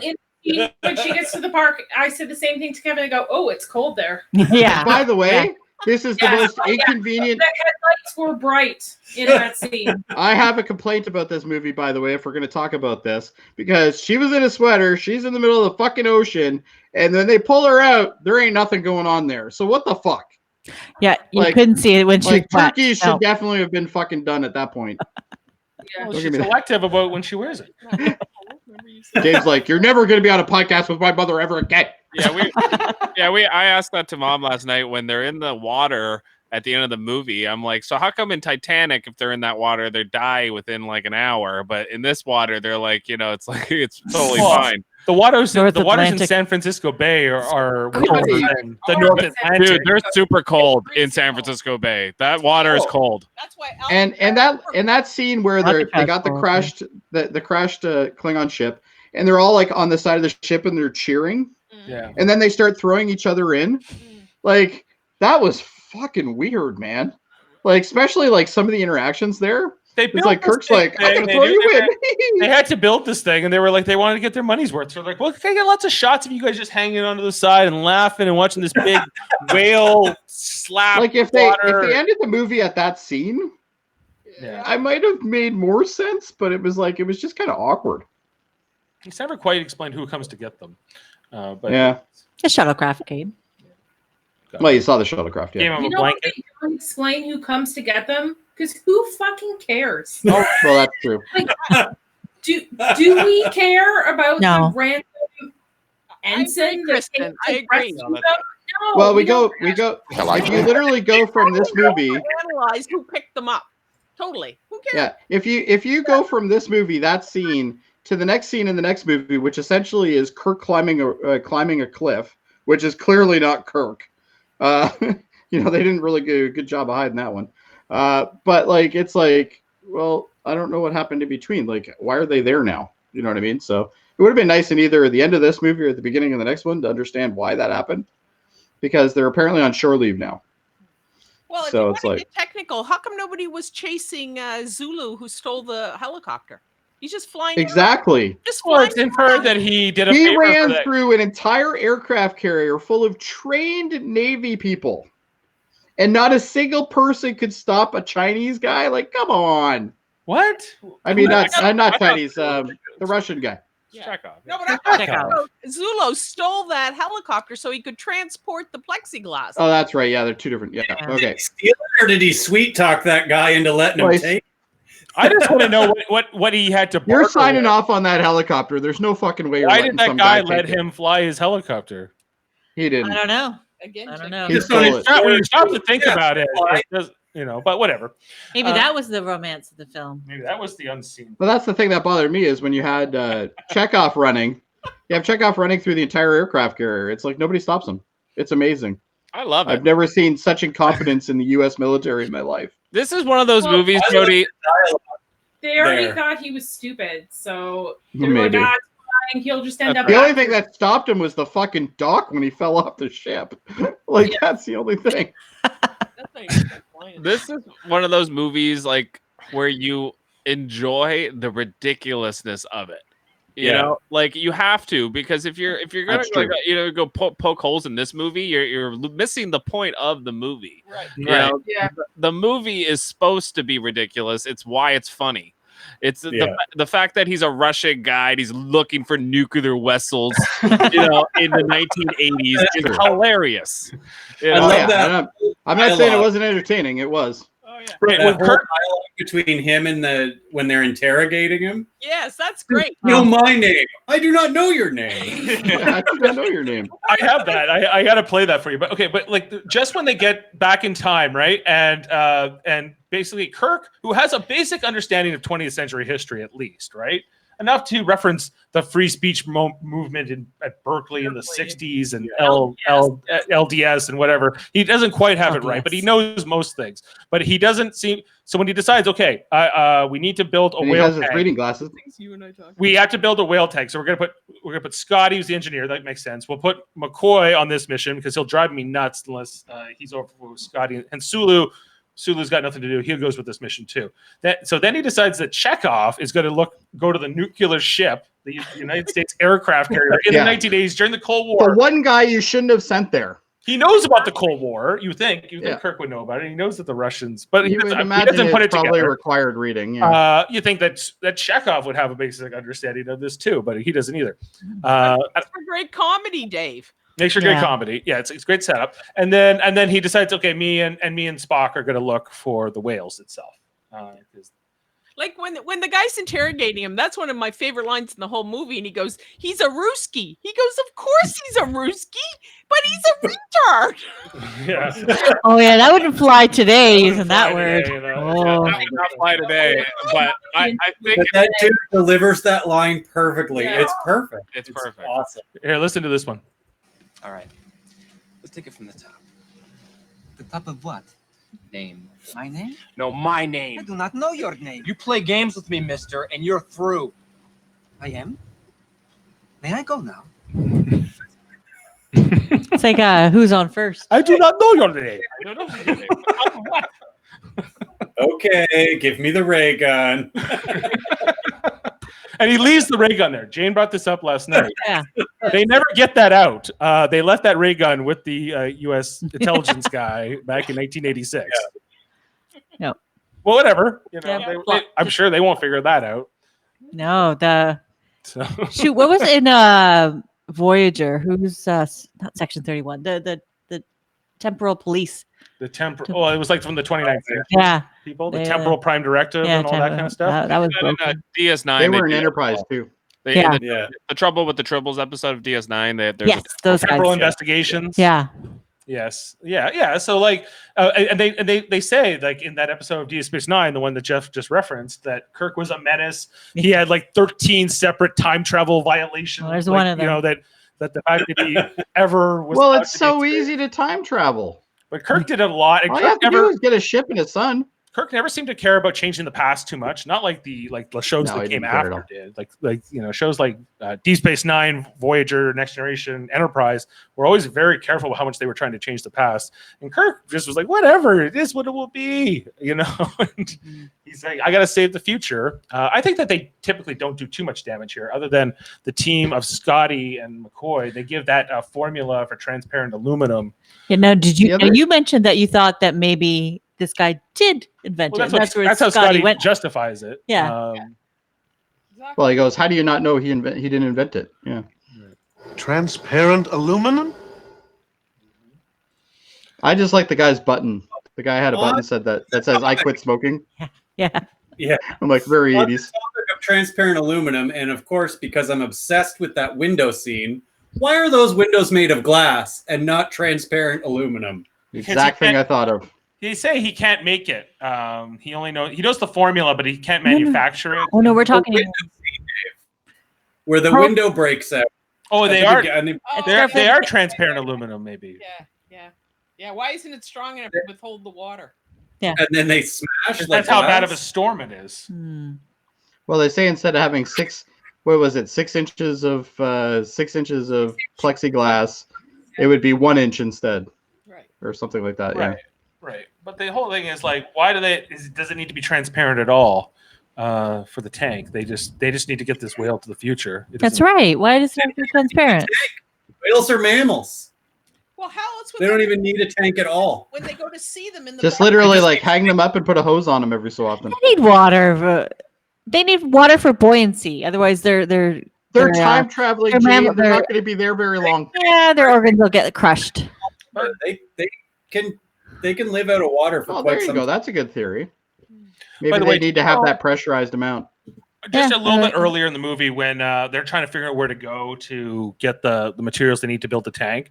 They see that Yellow Pages door opens and that kid runs out, and so they kind of know how to No, find. it's a Chinese food husband and wife. What's a I think it's She's actually yelling at him. Japanese, and apparently that Oh, there was was a B plot that was written out where that was actually an ancestor of Sulu that runs out of that little door there, and there was going to be a whole plot line because apparently, I guess they finally decided that it was just too convenient the whole movie.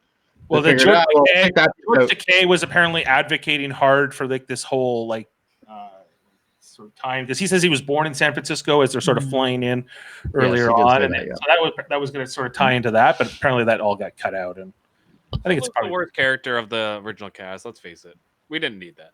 Which is probably why Sulu has nothing to do in this movie, because all of his stuff like that was written Might out. have got cut out. Yeah. Yeah, but he's like the worst character of all. If I had to cut one character out of the original cast, it would be him. I think he's good in Star Trek 6 as like the captain of the Excelsior, and he has When he gets his own ship, he is definitely a different person. But when he's just one of the gang, when he's just like flying the ship around, he's a badass in 6. He's got a lot to do in 6. He's good in 6, but yes, like They gave him one of the best ships in the fleet. Like, and you've seen that. Yeah, we'll get to 6, but this movie's just getting us excited for Star Trek 6 because we're like, oh, good, Star Trek. I love 6, and then we're gonna be really down on it next week when we're in Star Trek 5 because we're. I watched 6 this morning, and I'll probably watch it 2 more times before I do a review. Star Trek 5 is like for me the worst Star Trek movie ever. What's the name of that one? Final Frontier.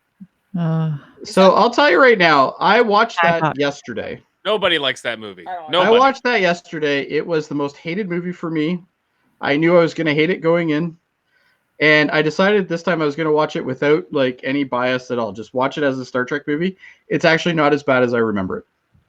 I'm going to say that. Still not a good movie. Not as bad. Anyway. Oh, the ending. Oh, so I have a question. Why does this, what's her name? The blonde girl? Jillian. Sweater chick? Yeah. Jillian. Why is it that she decides that she's going to go into the future to care for 2 whales when there's still more whales where she is now? Yeah. Well, yes, good point. And also, why does Kirk allow it? Oh, Kirk doesn't care. We already know that. He wanted her. She tricked him, and he couldn't. He wanted some space ass. That's what he wanted. No, they don't have a transporter. Yeah, they mentioned that they are back at full power. They can't just transport her back off the ship. Like the more I think about her as a character and sort of how she even reacts to Kirk and Spock, you kind of realize that she's not quite all there. She's definitely not all there. To me, it was like she's lost all hope about the whales. Now, this was hope for her. This was like a future. She thought, oh, the whales are done. Like, there's nothing more she could do in the current day. And here was hope of the future. She was at a low point in her life. She was at a very low point, and this is like the future and possibilities. So she grabbed hold of that. How did he know? Literally. How did Kirk know that she wasn't like destined? Like she would have met a guy a year later, got married. Because he doesn't care about the temple. Because the script made it convenient. Kirk doesn't care. I keep forgetting. And she loves Also those on whales more Dr. than Jillian. anyone. Yeah, but Kirk's not the only one on the If ship. Tiger King taught us anything, animal people are fucking crazy. Well, I'm pretty sure Carol Baskin had something to do with this. But so the thing that bothers me is she's what? The associate director of the thing? She wasn't the actual director, right? She was the associate. I guess that's Bob assistant Brady. director or whatever, like the second in command or whatever. Mhm. So they moved the 2 whales without her even fucking knowing. How does that happen? Like, there's got to be some sort of sign off to move 2 big ass whales. Because the main villain of this story was the douchebag that Jillian punches in the face that's running the aquarium. Slaps him. Well, yeah, I mean, yeah, she gives He's him more of a douchebag than the big giant cock that's killing everything? Yes, he's the real villain of the all story. right. That's not a person. He said to her face, "We did it behind your back because we thought it would be easier on you." Which makes no sense to me. That's why.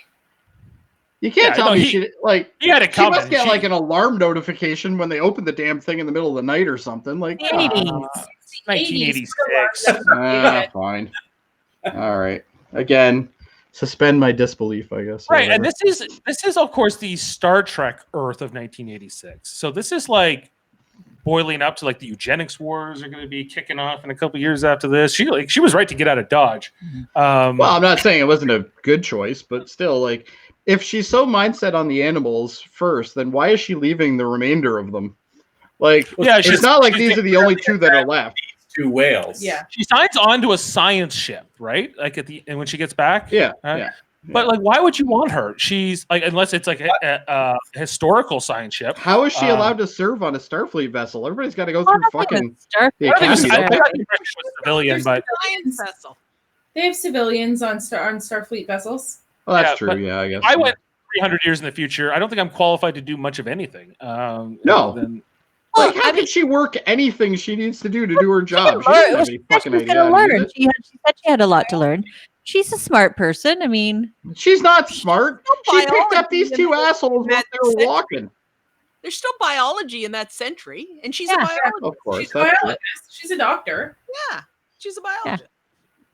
Right. Yeah. But she's got no prospects. She had nobody left in her life that she cared about. She was like, I'm leaving forever. Yeah, cared no about mother, George no and Gracie. father, What about no that mother, sweet? no sister. Two whales. And she's making Well. director money, and she's driving the shittiest fucking pickup truck she could find. That's true. I agree It's with that, so Jeff. fucking Probably some terrible. reason. There's probably some kind of like April O'Neil storyline to her where she's running her dad's old farm, and it's got the antique shop going and stuff. San Francisco's Ice pickup. an expensive buy it. city. Yeah, I got a question for you, Trekkies. Okay, I want to know why they call him Captain Kirk and they call Spock Mr. Spock, not Lieutenant or whatever he is. I want to know why that is. Well, they he's do. They lieutenant call commander they technically, call him, and then he's an admiral later. they call him Captain Spock in this quite a bit, actually, right? Well, he was a Yeah, captain. but why is it appropriate for them to like break rank and call him Mr. Spock? Like, Yeah, It's just a preference. it's a familiarity. He's a green-blooded alien. Move on. the same reason that Picard calls Riker number 1 instead of Commander Riker.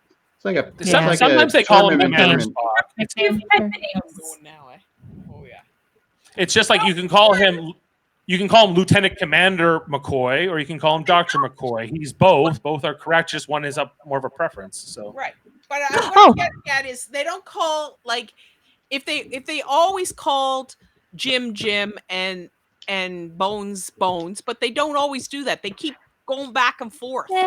Well, they Mr. Whoever's Data, writing I it think, that is day. used, right? Mr. Data, right? just Picard. like in Picard, they started calling Picard JL, and we're like, where the hell did this come from? That's awful. No, only one person calls him JL. Yeah, the worst person. Our Raffi favorite sucks. character, best character. Raffi is garbage. Yes, I but like you're- Raffi. I'm okay in with this- Raffi. In this The movie, worst. in this movie specifically, when a he's space getting his heroin addict. mind back, okay, Spock's getting his mind back. He keeps calling him Captain, and then he says, "Jim, don't you remember Jim? You call Yeah. me Jim." Because they're friends. Right? Yeah, And but what doesn't matter he can't remember. in any kind of military when you're on duty, you're not Yeah. calling a person by. Yeah, but let's be honest. You The could say- Enterprise doesn't run on all the rules. Yeah, you could say that too, Mom. Though, but I just watched 13 Days yesterday, and they're constantly calling JFK Jack, or they're not always calling him Mr. President, Mr. They'll call him Jack or John, or Mr. Yeah, like and he's the president of the United States. I Well, mean, and technically the president is the highest chief of staff, but yet you don't hear people call him that either. So right. Boy, you guys, you convinced me. I just don't understand why different characters get different privileges. It's Mr. Zulu. Right? Sulu. Sulu. Yeah, sorry. Sulu would have been better though. God, I wish they called him that. Zulu. And it's Mr. Spock, not Lieutenant Spock. Like, Well, some people do formalize with him though, but not people on the Sometimes crew. it's kind of they're interchangeable. Like you It can is, call, yeah. It's a good observation. Yeah. I can't honestly say I really paid that much attention to it. I think but- maybe it was also to distinguish him from Dr. Spock, who I guess was like a popular children's Yeah, when I was growing up, there was always that confusion. Yeah, he wrote the children's book. Yeah. maybe you're right. So why did they name him Spock? That was bad. I think it was I don't think we have the insight on that. Spock when it was air, and then this author came out of nowhere, and then. Okay, I think somehow we've managed to talk about every scene in this movie. Not in order, but we've touched Yeah. on pretty much everything. I think. Pretty much, yeah. So, is there any sort of final questions that you want to touch on?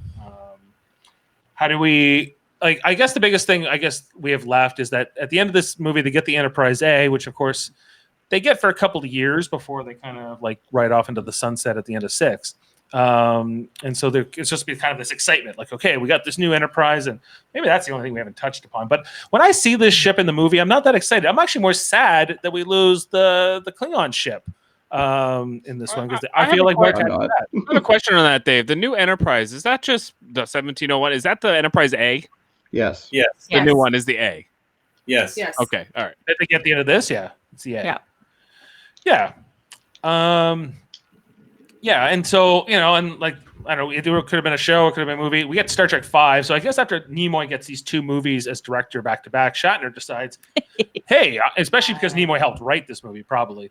I think he's a bit competitive, Shatner. Sometimes he's like, "Oh, I'm going to write and direct the next one," and we see, And it shows. It shows, huh? A bit competitive? I think he's a A bit bit. more than a bit.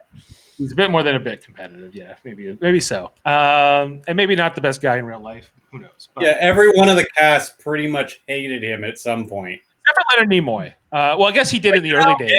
100% Leonard Nimoy and You obviously haven't read the book. not get along when the During the show. during the show airing. Yeah, Nimoy's I'm not. It was after that they became. Nimoy's book goes into that. It's quite interesting actually. Yeah, it was late. It was, He had a it- firm hate on for him at yeah, one it was point. much later in life that they became. They reconciled, yeah. Yeah, but he didn't reconcile with a lot of the cast. Yeah, well, he talks about Well, him and even Sulu that. don't ever talk. Apparently, Apparently, they do. They're Apparently, still- sometimes they're at a convention and they're going for breakfast in the morning. That they cross each other in the hall. He'll go, George, and he'll go, Bill, and then they'll just keep going. That's all they do. And that's it. Yeah. that's the And shame when that you was think more about than it. him and Scotty would ever do. Yeah. Him and James Doohan. But we also have to remember these are actors. These are people that are paid to show up and do a job and then leave. Like they Right. don't have to be friends. Like that's not what this is about. Is Chekhov still alive? Yeah, Walter Koenig. Yep. He's one of the. Walter he's still Koenig alive. is, yeah. But you know, obviously, Because Nimoy they're all and dead now except for Zulu and Chekhov, right? And Zulu, Chekhov, and Turk are the only ones that are alive. Nichelle no, Nichols. That's true. Nichelle Nichols is still alive. That's true. Is Nichelle Nichols still alive? I thought she died. She's alive. She's still Oh, alive. good for her. Yeah. I definitely you could get have did without her scene in Star Trek V. I can tell you that. Everybody, we could have done with Star Trek without Star Trek 5 in general. Yeah, they should have just went right to Yeah. Undiscovered. happening. You have to do it. It's the whole. Is that the I one was on the trying to hilltop? segue On the you. hilltop? On the I Oh, know, hilltop? when you're in the forest the whole damn movie, and it's a camp fest, and it's just the whole movie is unnecessary. I will shit on that movie so hard. I love don't Robo spoil it, Warrior. Jeff. We have to Nobody get there. I want to know why human women are always sexual objects to any alien. It doesn't matter what it is. They're like, oh, we're turned on by that. Like, come on. Except That's for the next Ferengi. week. That's next week. Except for the Ferengi, yeah. The Ferengi are like, oh, they're I disgusting. think we're awful, and we wear clothes, and that's just terrible. Why are you wearing clothes? Ew. They start to come around in Deep Space now. Oh, okay. Well, I don't watch Deep Space Nine. Well, you can now. You can rewatch it with us and come on the panel. I might actually. I actually told Kevin that I'm rewatching Next Generation right now. So then I was like, maybe I'll give it one more shot. Good. I think we should That's rewatch right. Enterprise. I think that's what we No, should do. I've tried Enterprise Gross. 3 times and I can't get past. I can't. I hate No, it. that's just gross. I can give you I'm the not- primer on that. It's really easy. Just skip the first 2 seasons. You'll be good. Okay, so one last question. If you didn't put the lady who played Dr. Jillian Brothers, that actress, who would you have cast? At the That's a time, good question. 6. At the time, who was big? Sigourney Weaver. Sigourney Weaver would have been awesome. What No. was it? Megan. Shoot. Been good in that. I think We've got mail. I would have picked anyone else. The Star Trek has always been actors you don't really know. Yeah, it's Whenever Tomlin. you start to put actors that you know Lily already, Tomlin? I- Maybe. Okay, I think we're kind of shitting on this actress a little bit too much. I think she actually brings a certain. I'm not shitting on her. I think she was just poorly written. No, I don't think it's her fault. I actually like her in the movie. I think she's good, but I don't think she's a good I don't think she's romantic with Shatner. I think she's. There's no I don't think she was supposed to, though. The They chemistry. sort of they have a you good know, dynamic. I think but it was it's- supposed to be it's awkward, not- though. It's platonic. It's I like it better Yeah. that it's an awkward relationship. Mhm. Yeah, it's kind of. If she was more of a love interest, like to the point that she really was a love interest, I would have probably hated her role even more. She also plays the kind of the straight man to all these ridiculous characters in this ridiculous setting. No, Right. but she's even crazy. We already know that. But she has the hardest job, I think, of all the actors in Because this. they all know each other and they don't, and none of them know her, and she doesn't know them, right? But just that scene where Spock says this, he goes, Gracie is pregnant. right, and then she goes, "Brr," and she's like, "Why do you know that? How do you know that?" And she goes, "Nobody knows that." He goes, "Gracie knows that." And Yeah. you know, like they do all. She does fit in with this dynamic pretty well, I'd say overall. Like I don't think. I think if she really was bad, the movie wouldn't work, and it still does. And I think she has her place in it. I just think that the Shelley dynamic with Long. her. That's what they Shelley, should have did. Shelley Oh, I Long, don't you like could see in this Shelley role Long. too, for sure. Or She's a terrible actress. even Elizabeth Shue, maybe. Also. Oh no.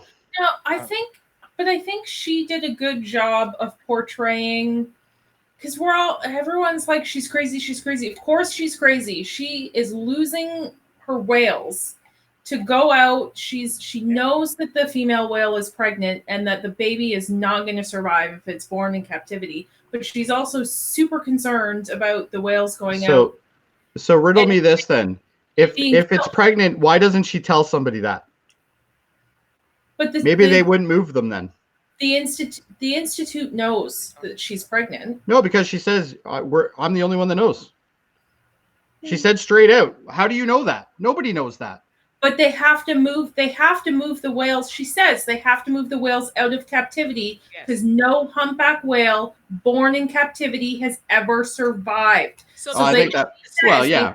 Move them out of the. Also, that tank not big enough for 2 humpback whales. Oh no. Like, and when you see it drained, you're like, how the fuck did they fit anything in there?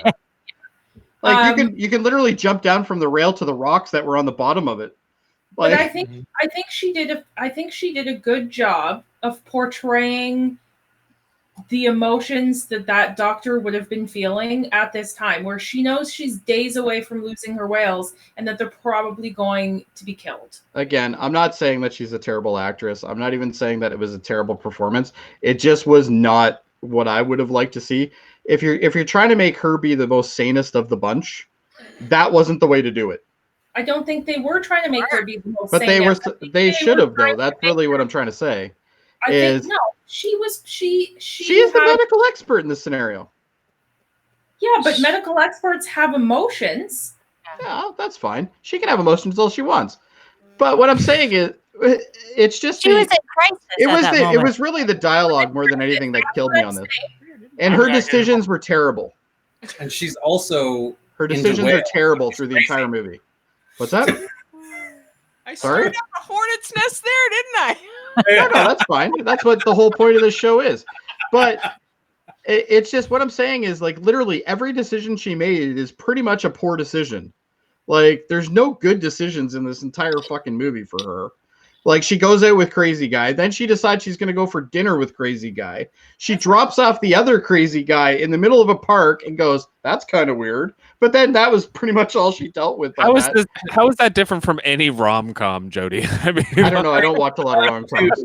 He says he's just going to hang out in the park, and he just goes, it's his way. Yeah, it's his way. Yeah, it's his way. I understand that was supposed to be the witty. She says she has like a place in her heart for sort of like these down and out, hopeless cases. Heartless. Then how is she still alive? She should be dead by now. Somebody should have killed her by now. Well, maybe she would have died the next year. She's picking up random crazy dudes on the side of the road with her. Maybe it doesn't. Yeah, maybe it doesn't matter that you remove her from the timeline because she would have died. She's got good instincts from being too nice to people. She even had a custom license plate that said like "whale lover" or something like that on it. No, she had a bumper sticker that said "I heart whales." No, but she also had the license plate. If you look at it, yeah, the license plate on that beat up whale lover or something like that. She did. Yep. I didn't notice. Look back. Swear to God, I saw it the first time. I'm like, holy shit. All right. Well, we're not going to fact check. And you only really see it when she drives out of the park and she goes back down the path. You can see the license plate then. It's a custom plate. Any final questions? No, but one scene we didn't talk about. I just said to Jeff, we didn't talk about the scene where they rescue the whales from the harpoon. We also really didn't touch upon the hospital scene where they that was good comedy. That one. That was great comedy. We talked about that was a good comedy. But yeah, I guess the harpoon scene. My favorite is the doctor that just keeps asking what is happening the entire. Yeah, what's going on? What is this? Who is this? What's happening? Drilling holes in his head. He isn't gonna. Yes. He melted the lock. Hey, the guy with the mask on. He's like, "What is that? Are you melted the lock? Where's security? Who let you in?" Maybe that's the guy that should have been the guy that ran the fucking aquarium. These rapid fire questions. Yeah, he's like these. He's like, what's going on? Who are you? Why are you here? Yeah. Only person in the entire movie that questions anybody out of place, though. Yeah, that's your spirit guide for the movie is him, Jody. Yeah, there you go. That's the guy. That's the guy right there. He had the right idea. This movie is awesome. Like it really. It's a good is. movie. I think I always get joy out of watching this. There's always something that I want to hear again. I want to hear, even though it's kind of like listening to your favorite song, right? Like it doesn't really how many times I watch obviously. Movies are interpreted based on, personal experiences as well as other things. Just because it's not my favorite doesn't mean it isn't your favorite. And if the key here is it's an entertainment medium, and if you are entertained, it's done its job. And I was entertained. It's that simple. All right. I want to thank everybody. I want to thank Jane, Jody, Mom, Jeff, Ashley, Kevin. Thank you all so much for being on the panel today and talking about this movie and rewatching it. I think it was a great conversation. Some things and some interesting points never brought up before. So thank you all. And unfortunately, now we got to go back to the shit sandwich and watch 5. We go back 5. It's an up and down, like we said. It's a roller coaster. I just want to shout out, make sure to subscribe to our Facebook page if you're seeing us here. We also have a YouTube channel. You can get our audio feed through Anchor. Subscribe to us wherever you listen to your podcast. We're currently doing Deep Space Nine rewatch podcasts. I guess that's on Tuesdays, Jeff, right? Jeff's Tuesdays at 8. Well, so if anybody wants to keep up with us or wants to be on the show, we'll be watching season 1, episode 3 this coming Tuesday. We got 2 guests lined up for that already, Jeff. Yes. By the way. Ooh. Right. So it's popular. It's getting there. So it's going to be. It's very Who do you exciting. have? Just out of curiosity. We got Jaemeel. Oh, okay. And we just booked in last night. Jason Doan. There you go. An old, He's a commenter. He's a commentator. I know him from elementary school in Quebec. We grew up together, so he's going to be on. We're also doing original series episode rewatches. We're calling them the TED Treks, the 60s TED Treks. We're doing that. The next one that's coming up is my favorite episode of original series. Which one's that? Which one are we doing next? The Nazi one. Oh, yeah. I love that episode. Right. Jody's Spock in the big helmet. That was amazing.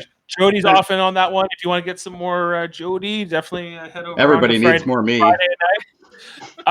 Also, we got our other channel, Super Mater Brothers Podcasting. We're doing other TV I wouldn't movies, recommend it. not Star Trek related.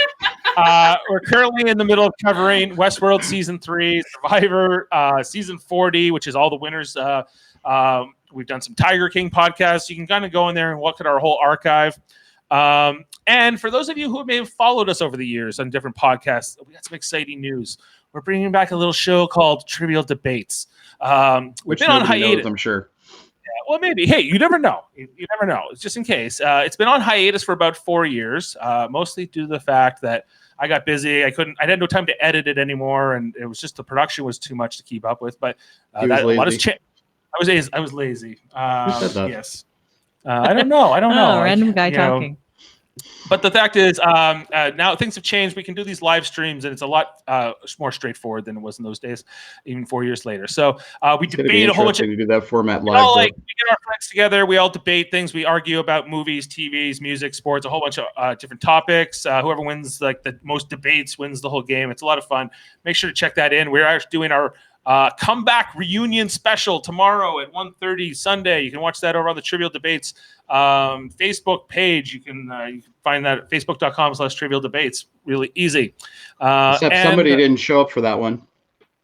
Who's that? Oh, well, we can only, we can only fit in 4 people for that. So, so it was, but we got, it's basically everyone all that here. are licensed for the software will allow. No, instead of Kevin, it's going to be Chris. That's right. Okay, so yes. Yeah, so that's going to be great. Well, everyone will get a shot at it. I'm thinking about doing that once a month. I think that would probably be the right frequency. We downgraded and got Chris. Chris Seymour, who has not been on one of our podcasts or one of these podcasts yet. You'll get to see him tomorrow in all his glory. So hopefully he'll be sober. Got a haircut. He just got a haircut. Great. He got a haircut. Have a great day and night, everybody. We'll catch you next week for Star Trek 5, The Final Frontier. I'm Dave Mader. Jane, and then whoever everybody else. He's a great host. The crew. He's an amazing host. Here, I'll take it over. Just go. I'll take it over. We have the lovely Beth and Jeff. Now you go, Jody. Now you go, Kevin. What do you want me to do? Just go. You're the host. Announced us. Yeah. And the rest of us. At the beginning. And the rest. Good night. Good night.